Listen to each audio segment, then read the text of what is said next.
Dining table पर खाना लग चुका है। घर में एक अजीब सी शांति है और तभी अचानक एक बहुत ही रौबदार, मतलब एकदम ठेठ और अधिकार भरी आवाज गूंजती है। अच्छा, क्या आवाज? आवाज आती है कि रोटी देबे, भूख लगल बा। अरे वाह, ये तो एकदम टिपिकल देसी अंदाज है। बिल्कुल। सुनकर ऐसा लगता है ना जैसे घर का कोई बहुत ही बुजुर्ग और अपनी बात मनवाने वाला सदस्य डाइनिंग टेबल पर बैठकर अपना खाना मांग रहा हो। हाँ, मतलब ऐसा इमेजिन करना बहुत आसान है। लेकिन जब मुड़कर देखा जाए हाँ तो वहां कोई इंसान नहीं होता। हाँ, वहां बल्कि एक तोता बैठा होता है। एक तोता। जी हाँ, एक हरे रंग का छोटा सा पक्षी जो सिर्फ वो रटे रटाए मिट्ठू मिट्ठू या हेलो तक सीमित नहीं है। हाँ, वो पूरे स्वैग के साथ भोजपुरी बोल रहा है। क्या बात है। तो आज के इस विस्तृत विश्लेषण में हम जिस स्रोत सामग्री पर गहराई से चर्चा कर रहे हैं वो किसी विज्ञान की नीरस किताब से नहीं ली गई है। तो फिर ये सामग्री कहाँ से है? ये चीकू को नाम के एक बेहद दिलचस्प यूट्यूब चैनल से है। ची और को अलग अलग। अच्छा। पता है, इस चैनल के 844 सब्सक्राइबर्स हैं और इस पर लगभग 1600 से ज्यादा वीडियो अपलोड किए जा चुके हैं। 1600 वीडियो? ये तो बहुत बड़ा नंबर है। बिल्कुल। और ये पूरी की पूरी डिजिटल दुनिया चीकू नाम के एक तोते के इर्द गिर्द बुनी गई है, जिसे लोग प्यार से टुकड़ी भी बुलाते हैं। इस चैनल की जो सबसे दिलचस्प बात है ना, वो ये है कि ये सिर्फ एक प्यारे से पालतू पक्षी के कुछ वायरल वीडियो का कलेक्शन नहीं है। तो फिर क्या है? देखिए, अगर हम इन 1600 से ज्यादा वीडियो के शीर्षकों को, उनके थंबनेल को और उनमें तोते के व्यवहार का गहराई से अध्ययन करें तो हमारे सामने बहुत सी परतें खुलती हैं। मतलब ये सिर्फ मनोरंजन से कहीं आगे की बात है। एकदम सही। इस चर्चा का जो उद्देश्य है वो सिर्फ ये देखना नहीं है कि एक तोता कितने मजेदार तरीके से बोलता है, बल्कि इन छोटे छोटे वीडियो के जरिए हमें इंसानी भाषा के विकास, जानवरों के सीखने की प्रक्रिया और पालतू जीवों के साथ इंसानों के गहरे मनोवैज्ञानिक जुड़ाव को समझने का मौका मिलता है। और शायद हमारी अपनी आधुनिक डिजिटल जीवन शैली को समझने का भी। बिल्कुल। ये एक बहुत ही अनोखा नजरिया देता है।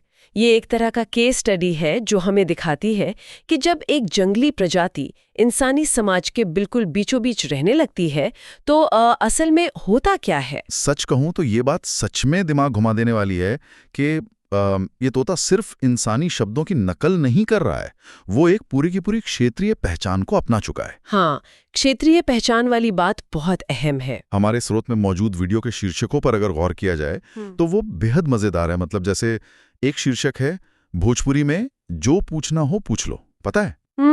या फिर रोटी देबे, भूख लगल बा, और अरे कहबे। एक तोते का भोजपुरी बोलना सिर्फ इसलिए हैरान नहीं करता कि वो एक अलग भाषा बोल रहा है। तो फिर असल हैरानी किस बात की है? हैरानी इस बात की है कि वो उस भाषा के लहजे, उसके उच्चारण और उसके पीछे के उस खास एटीट्यूड को भी बिल्कुल सटीक तरीके से पकड़ रहा है। अच्छा। ऐसा लगता है कि जैसे भाषा का वो जो ठेठपन है ना, वो उसके व्यक्तित्व का हिस्सा बन गया हो। ये बिल्कुल ऐसा है जैसे आपके घर में कोई बहुत ही प्यारा लेकिन अधिकार जताने वाला बुजुर्ग रिश्तेदार बैठा हो जो ठेठ अंदाज में अपनी रोटी मांग रहा हो। बहुत सही तुलना की आपने। इसके पीछे ना विज्ञान और इवोल्यूशनरी बायोलॉजी का एक बहुत ही गहरा सिद्धांत काम कर रहा है। इवोल्यूशनरी बायोलॉजी एक घर में पाले गए तोते के लिए? जी हाँ। देखिए, जंगलों में तोतों की हर प्रजाति और यहाँ तक कि हर अलग अलग झुंड की अपनी एक विशेष बोली होती है, जिसे हम डायलेक्ट कह सकते हैं। क्या इसे कोई खास नाम दिया गया है? हाँ, इसे विज्ञान की भाषा में कॉन्टैक्ट कॉल्स कहा जाता है। Contact calls? बिल्कुल। घने जंगलों में जहाँ पक्षी एक दूसरे को आसानी से देख नहीं पाते, वहाँ ये विशिष्ट आवाजें ही उन्हें ये पहचानने में मदद करती हैं कि कौन उनके परिवार या झुंड का हिस्सा है और कौन बाहरी है। अच्छा, तो ये उनकी पहचान का तरीका है। एकदम सही। और जब एक तोता इंसानों के घर में पाला जाता है तो उसके लिए वे इंसान ही उसका नया झुंड बन जाते हैं। अरे वाह। जीवित रहने की उसकी प्राकृतिक वृत्ति, मतलब जो इंस्टिंक्ट है, वो उसे ये सिखाती है कि अगर इस झुंड का हिस्सा बने रहना है तो उसे बिल्कुल उन्हीं की तरह संवाद करना होगा। इसका मतलब है कि घर का डाइनिंग रूम उसके लिए वो घना जंगल है? बिल्कुल। और भोजपुरी बोलना उसके लिए इस बात का सबूत है कि वो इसी घर का निवासी है। ये तो बहुत ही कमाल का नजरिया है। हाँ, इसलिए जब वो भोजपुरी सुनता है तो वो केवल शब्द नहीं रट रहा होता, वो अपने झुंड के साथ एक सामाजिक और भावनात्मक पुल बना रहा होता है। ताकि वो अपने इंसानी परिवार का एक प्रामाणिक सदस्य लग सके। एकदम सही। और उस लहजे में जो एक तरह का अधिकार झलकता है, वो भी शायद इसी का हिस्सा है। लेकिन स्रोत में एक ऐसा वीडियो भी है जिसने मेरे दिमाग में एक बहुत ही बड़ा सवाल खड़ा कर दिया। वो कौन सा वीडियो है? एक वीडियो का शीर्षक है अरे दुखता रोक रे, और उसके साथ अंग्रेजी में विवरण दिया गया है actually I am having pain. अब यहां सोचने वाली बात यह है कि जब वो तोता ये वाक्य बोल रहा है तो क्या उसे सच में शारीरिक दर्द महसूस हो रहा है? ये बहुत ही वाजिब सवाल है। मेरा मतलब है, क्या वो दर्द जैसी एक जटिल इंसानी भावना और उस शब्द के बीच का संबंध समझता है, या फिर ये सिर्फ सही समय पर सही आवाज निकालने का कोई खेल है? इस सवाल ने दशकों से पशु व्यवहार विज्ञानियों मतलब इथोलॉजिस्ट्स और मनोवैज्ञानिकों को उलझाए रखा है। तो इसका जवाब क्या है?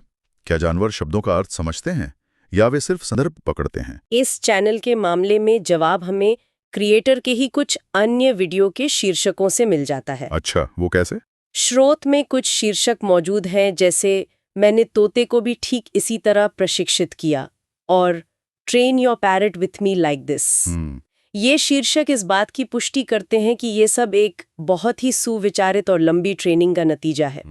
विज्ञान की भाषा में इसे ऑपरेंट कंडीशनिंग कहा जाता है। Operant conditioning. इस प्रक्रिया को अगर हमारे सुनने वालों के लिए थोड़ा और आसान शब्दों में खोला जाए तो ये काम कैसे करता है? इसे ऐसे समझा जा सकता है कि एक किसी व्यवहार और उसके परिणाम के बीच एक मजबूत संबंध बनाने की प्रक्रिया है। मतलब एक तरह का कॉज एंड इफेक्ट। बिल्कुल। जब तोता गलती से या शुरुआती ट्रेनिंग के दौरान अरे दुखता जैसी कोई आवाज निकालता है तो इंसान तुरंत कोई प्रतिक्रिया देते हैं। जैसे शायद वे हंसते हैं या उसे प्यार करते हैं। हाँ, या कोई खाने की मनपसंद चीज देते हैं। अब तोते का दिमाग इस बात को दर्ज कर लेता है। अच्छा। वो ये नहीं समझता कि दुखता का मतलब शरीर में होने वाली कोई पीड़ा है। वो सिर्फ ये समझता है कि जब मैं ये विशेष ध्वनि निकालता हूं तो मुझे मेरे झुंड का ध्यान और पुरस्कार मिलता है। ओहो, तो वो बस इनाम पाने के लिए ऐसा कर रहा है। एकदम सही। समय के साथ वो इंसान के किसी विशेष हाव भाव या स्थिति को देखकर वो आवाज निकालना सीख जाता है। तोते बहुत ही बेहतरीन ऑब्जर्वर होते हैं।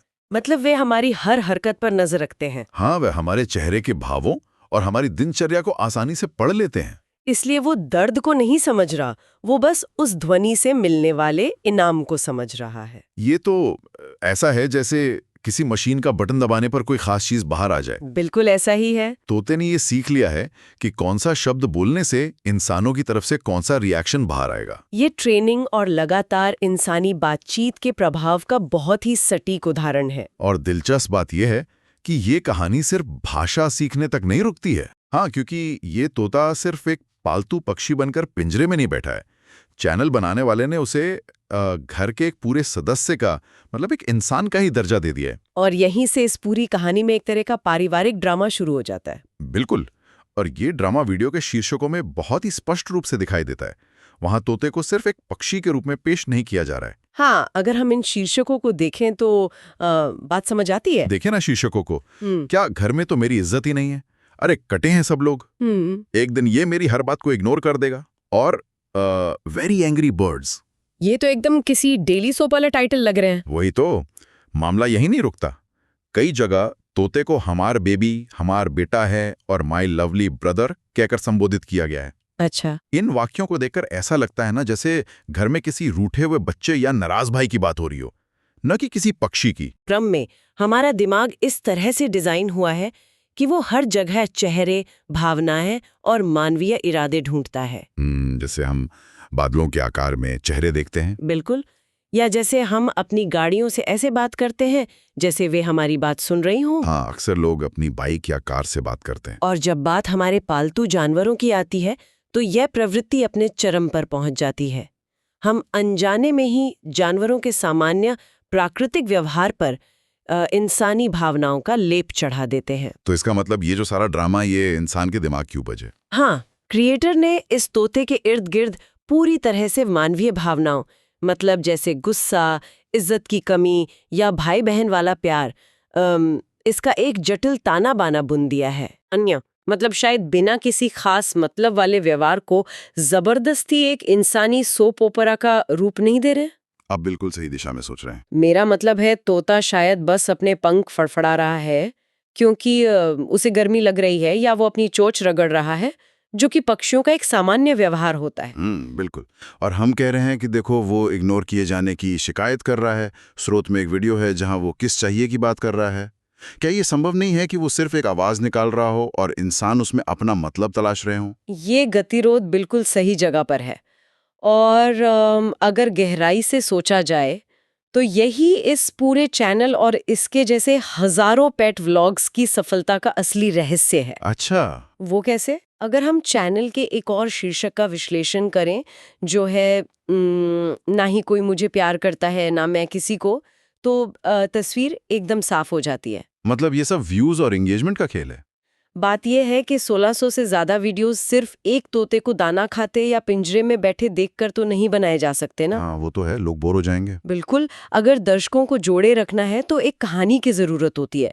क्रिएटर दरअसल स्टोरी टेलिंग की एक बहुत ही पुरानी तकनीक का इस्तेमाल कर रहे हैं। यानी ये पूरा चैनल एक तरह का डेली सोप बन चुका है। ठीक वैसा ही वे इन छोटे छोटे वीडियो के माध्यम से एक धारावाहिक जैसी दुनिया बना रहे हैं। दर्शक हर दिन ये देखने के लिए वापस आते हैं कि आज चीकू किस बात पर नाराज है, या आज घर में उसकी इज्जत क्यों कम हो गई। हाँ, या आज वो अपने इंसान भाई से कैसे लड़ रहा है। यहाँ पक्षी के वास्तविक जैविक व्यवहार का दस्तावेजीकरण नहीं हो रहा है। तो यहाँ हो क्या रहा है असल में? यहाँ एक क्रिएटर अपने पालतू जानवर को मुख्य किरदार बनाकर एक पारिवारिक ड्रामा रच रहा है। और ये काम इतने प्रभावी तरीके से किया गया है कि दर्शक उस तोते के साथ एक पैरासोशल रिलेशनशिप बना लेते हैं। पैरासोशल रिलेशनशिप मतलब एक तरफा भावनात्मक जुड़ाव। बिल्कुल। वे उस तोते में अपने ही घर के किसी सदस्य की छवि देखने लगते हैं। ये नजरिया वाकई कमाल का है कि कैसे एक छोटे से पक्षी पर इंसानी भावनाओं को आरोपित करके पूरी एक कहानी गढ़ ली गई है। और अगर हम उस तोते को एक आधुनिक इंसानी परिवार का हिस्सा मानी चुके हैं, तो वो परिवार की आदतों से अछूता कैसे रह सकता है? हाँ, ये तो संभव ही नहीं है। तो आज के दौर में किसी भी परिवार का सबसे अहम हिस्सा क्या है? हमारी तकनीक, हमारे स्क्रीन, हमारे स्मार्टफोन। बिल्कुल, हम सब फोन से चिपके रहते हैं। और ये देखना बेहद दिलचस्प है कि चीकू इस मामले में भी बिल्कुल एक आधुनिक इंसान की तरह ही बर्ताव कर रहा है। आधुनिक मनोविज्ञान और गैजेट्स के प्रति हमारे व्यवहार को समझने के लिए चैनल का ये पहलू शायद सबसे ज्यादा महत्वपूर्ण है। स्रोत में कुछ ऐसे शीर्षक हैं जो सीधे तौर पर इस बात की तस्दीक करते हैं। जैसे मुझे तो अब मोबाइल देखने में ही मजा आया। I like to watch mobile. और मुझसे भी फोन से बात करने तो also like to talk on phone. और एक जगह तो लिखा है actually we are talking over phone. ये टाइटल्स तो काफी कुछ कह रहे हैं। मतलब सोचिए ना, एक पक्षी जिसका प्राकृतिक आवास खुले आसमान में उड़ना होना चाहिए, वो अब कह रहा है कि उसे मोबाइल देखने में मजा आता है। वो सिर्फ हमारी भाषा या हमारे गुस्से की नकल नहीं कर रहा है, वो हमारी उस डिजिटल लत को भी अपना रहा है जो आज हर इंसान की सच्चाई बन चुकी है। इसे समझने के लिए हमें वापस उसी झुंड या फ्लॉक वाले सिद्धांत पर जाना होगा जिसकी हमने पहले बात की थी। अच्छा, वो कॉन्टैक्ट कॉल्स वाला। हाँ, हमने बात की थी कि तोते अपने इंसानी परिवार को अपना झुंड मानते हैं। हाँ। अब किसी भी झुंड में जॉइंट अटेंशन नाम की एक चीज होती है। जॉइंट अटेंशन मतलब साझा ध्यान। बिल्कुल। अगर झुंड का मुखिया या ज्यादातर सदस्य किसी एक खास पेड़ की तरफ लगातार देख रहे हैं, तो बाकी पक्षी भी उसी पेड़ की तरफ देखने लगेंगे, क्योंकि उन्हें लगेगा कि वहां कुछ बहुत जरूरी है। हाँ, शायद खाना हो या कोई खतरा हो। अब इसे एक इंसानी घर के परिदृश्य में रखकर देखिए। एक तोता दिन भर पिंजरे या स्टैंड पर बैठकर क्या देखता है? वो हम इंसानों को देखता होगा। वो देखता है कि इस घर के सभी अहम सदस्य मतलब इंसान दिन के कई कई घंटे अपने हाथ में पकड़े एक चमकते हुए आयताकार डिब्बे को एकटक घूरने में बिता देते हैं। लोग उस डिब्बे से बात करते हैं, उसे देखकर कभी हंसते हैं तो कभी अचानक गंभीर हो जाते हैं। बिल्कुल। उस डिब्बे की तरफ उनका पूरा ध्यान केंद्रित रहता है। तुरंत उसका एक तार्किक निष्कर्ष निकाल लेते हैं। क्या निष्कर्ष? वे समझ जाते हैं कि यह जो चमकने वाली चीज है, यह इस पूरे घर का, इस पूरे झुंड का सबसे उच्च मूल्य वाला संसाधन है, मतलब हाई वैल्यू रिसोर्स है। ओहो। अगर मेरे झुंड के सारे बड़े सदस्य इसे इतना समय दे रहे हैं तो इसमें जरूर कुछ बहुत खास होगा। तो इसका मतलब तोता ये नहीं जानता कि स्मार्टफोन क्या है या इंटरनेट क्या है? बिल्कुल नहीं। वो बस उस वस्तु पर अपना अधिकार जताना चाहता है जिसे उसका पूरा परिवार इतनी अहमियत देता है। ये स्पष्टीकरण तो बहुत ही शानदार है। सच कहूं तो मैं इसे एक अलग ही नजरिए से देख रहा था। अच्छा, आपका क्या नजरिया था? जैसे आजकल के घरों में छोटे बच्चों को देखिए, आप उन्हें कितने भी महंगे और रंग बिरंगे खिलौने लाकर दे दें, वे थोड़ी देर खेलेंगे और फिर उन्हें फेंक देंगे। हाँ, ये तो हर घर की कहानी है। अंत में उन्हें वही चाहिए होता है जो उनके माता पिता के हाथ में होता है, मतलब उनका मोबाइल फोन। बच्चे भी ये भाप लेते हैं कि असली कीमती चीज वो नहीं है जो मुझे दी गई है, असली कीमती चीज वो है जिसे मेरे माता पिता नहीं छोड़ रहे हैं। एकदम सही। चीकू का व्यवहार भी मुझे बिल्कुल उस जिद्दी बच्चे जैसा ही लग रहा है। ये तुलना बिल्कुल सटीक है। और ये पूरी स्थिति सिर्फ उस तोते के बारे में नहीं है, बल्कि ये हमारे अपने व्यवहार का एक आईना है। तोता वही कर रहा है जो वो अपने आसपास के इंसानों को करते हुए देख रहा है। अगर इंसान दिन भर फोन की स्क्रीन में डूबे रहेंगे तो तोते के लिए भी वही सबसे स्वाभाविक और आकर्षक गतिविधि बन जाएगी। मतलब ये उसकी कोई लत नहीं है? नहीं, ये तोते की कोई डिजिटल लत नहीं है। ये दरअसल इंसानों की डिजिटल लत का एक प्राकृतिक प्रतिबिंब है जिसे वो पक्षी सिर्फ दोहरा रहा है। तो अब तक की इस पूरी चर्चा से जो चित्र उभर कर सामने आता है वो वाकई अद्भुत है। चीको का यह चैनल, भले ही इसके 844 सब्सक्राइबर्स हों, सिर्फ कुछ रैंडम वीडियोस का संग्रह नहीं है। बिल्कुल नहीं। यह इस बात का एक बहुत ही गहरा अध्ययन है कि जब इंसान और जानवर एक ही छत के नीचे रहते हैं, हाँ। तो वे एक दूसरे को कैसे ढालते हैं। ये एक सह अस्तित्व, मतलब को एग्जिस्टेंस की कहानी है। इसमें कोई शक नहीं है। हाँ। और ये ढालने की प्रक्रिया केवल एक तरफ से नहीं हो रही है। हाँ। इंसान उस पक्षी को अपनी भाषा दे रहा है, हाँ। अपना भोजपुरी लहजा दे रहा है और उस पर अपनी इंसानी भावनाएं जैसे गुस्सा और प्यार आरोपित कर रहा है। और वहीं दूसरी तरफ वो पक्षी अनजाने में ही सही इंसानों को उनकी अपनी दिनचर्या, उनके स्क्रीन टाइम और उनके पारिवारिक ड्रामे का एक बहुत ही जीवंत रूप दिखा रहा है। बिल्कुल। पूरे अधिकार के साथ रोटी देबे कहकर खाना मांगना, घर में इज्जत न मिलने पर ऐसे नाराज होना जैसे कोई इंसान रूठ गया हो, या फिर इंसानों की तरह ही फोन चलाने की जिद करना, ये सब मिलकर एक ऐसी अनोखी दुनिया बनाते हैं जो हमें हंसाती भी है और सोचने पर मजबूर भी करती है। शायद यही वजह है कि दर्शक इन वीडियो से इतना गहरा जुड़ाव महसूस करते हैं। हाँ, वे सिर्फ एक तोते की हरकतें नहीं देख रहे होते, वे उस तोते के किरदार में कहीं ना कहीं खुद को, अपने परिवार के किसी सदस्य को या अपनी ही रोजमर्रा की उलझनों को देख रहे होते हैं। और क्रिएटर ने भी शायद इस बात को बहुत अच्छी तरह समझ लिया है। वे जानते हैं कि लोगों को सिर्फ एक जानवर में नहीं, बल्कि उस जानवर में नजर आने वाली इंसानियत में दिलचस्पी है। इसलिए वो लगातार ऐसे ही शीर्षक और ऐसी ही कहानियां बुन रहे हैं जो इस इंसानी जुड़ाव को और मजबूत करती हैं। बिल्कुल। तो इस पूरी गहरी चर्चा के बाद हमारे सामने सोचने के लिए एक बहुत ही दिलचस्प और शायद थोड़ा असहज करने वाला सवाल आकर खड़ा हो जाता है। एक ऐसा विचार जो शायद इस चर्चा के खत्म होने के बाद भी हमारे दिमाग में गूंजता रहेगा। जब हम स्क्रीन पर चीकू जैसे तोते को देखते हैं, जो बिल्कुल हमारी तरह बोलता है, हमारी तरह नाराज होता है और हमारे ही हाथ से हमारा स्मार्टफोन छीनने की कोशिश करता है, हाँ, तो क्या हम सच में सिर्फ एक पालतू पक्षी के प्यारे वीडियो देखकर मनोरंजन कर रहे हैं, या फिर हम उस छोटे से हरे रंग के पक्षी रूपी आईने में अपनी ही इंसानी आदतों, अपनी खामियों और सबसे बढ़कर अपनी उस आधुनिक डिजिटल लत का एक बहुत ही साफ और सच बोलने वाला प्रतिबिंब देख रहे हैं? इस विचार के साथ हम आज की इस चर्चा को यहीं विराम देते हैं। कुछ नए और दिलचस्प विषयों के साथ फिर किसी नए विस्तृत विश्लेषण में उतरेंगे।